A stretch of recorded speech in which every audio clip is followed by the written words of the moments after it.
Hi hello welcome to 24/7 news TV. ఈ రోజు మనతో పాటు సీనియర్ జర్నలిస్ట్ శ్రవణ్ గారు ఉన్నారు. హాయ్ సార్, నమస్తే. నమస్తే అండి. ఎలా ఉన్నారు సార్? Fine madam. సార్, ఇప్పుడు మంచు ఫ్యామిలీ వివాదం ఒకటి నడుస్తుంది. సో ఈ వివాదం ఎలా స్టార్ట్ అయింది? అసలు ఎందుకు ఈ వివాదం అసలు మంచు ఫ్యామిలీలో? యాక్చువల్గా మంచులో ఫైర్ పుట్టదు అనుకుంటాము, కానీ ఈ మంచు ఫ్యామిలీలో మాత్రం ఆ ఫైర్ గత 4 నెలల నుంచి రగిలిపోతూ ఉంది. సూపర్ స్టార్ రజనీకాంత్ గారు ఎంటర్ అయిన తర్వాత ఈ కుటుంబంలో వివాదం సద్దుమణిగిందని అనుకోవచ్చు అని అనుకున్నాము.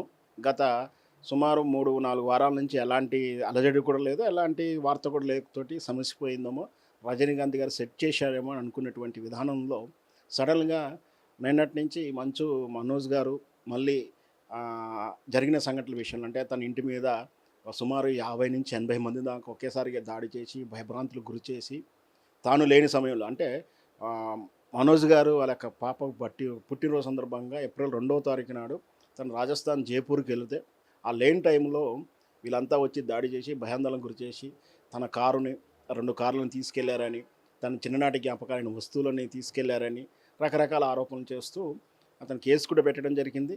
ఈరోజు ఉదయం కూడా దానికి తగిన న్యాయం జరగాలంటూ కూడా తన నిరసన దీక్ష కూడా గేటు ముందల, తండ్రి గారి ఇంటి ముందల తన గేటు దగ్గర నిరసన దీక్ష కూడా చేపట్టాడు. దీంతో మళ్ళీ ఇంకెక్కడికి వెళ్తుందో అనేది అనుమానంగా ఉంది. ఇది ఆస్తుల పంచాయతీ కాదంటారు.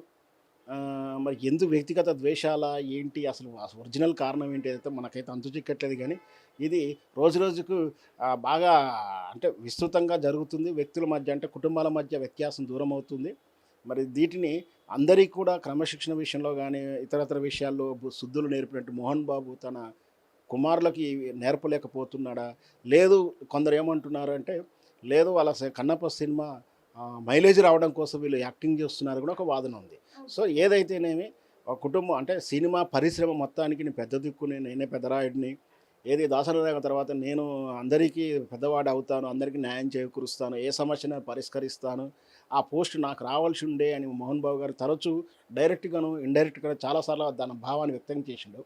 అట్లాంటి అంటే తన కుటుంబంలోనే తాను సమస్యను పరిష్కరించలేకపోతున్నప్పుడు ఇండస్ట్రీలో సమస్యలు ఎలా పరిష్కరిస్తానో కూడా ఒకవైపు ప్రశ్న వస్తూ ఉంది. ఏదైనా 80 ఏళ్ల వృద్ధాప్య వయసులో మోహన్ బాబు గారికి చాలా ఇబ్బందికరమైన పరిస్థితులు ఉన్నాయి. చివరికి తాత్కాలికమైన ఆవేశంతో అతని మీద అటెంప్ట్ మర్డర్ కేసు కూడా పెట్టాల్సిన పరిస్థితులు ఏర్పడ్డది. సో మోహన్ బాబు మరి ఇన్నాళ్ళు చేసినప్పుడు క్రమశిక్షణ ఇవన్నీ ఎటుపోయాయో, కానీ ఈ సమస్య మాత్రం వీలైనంత తొందరలో వాళ్ళుగా కూర్చొని సెటిల్ చేసుకుంటే బాగుంటుంది.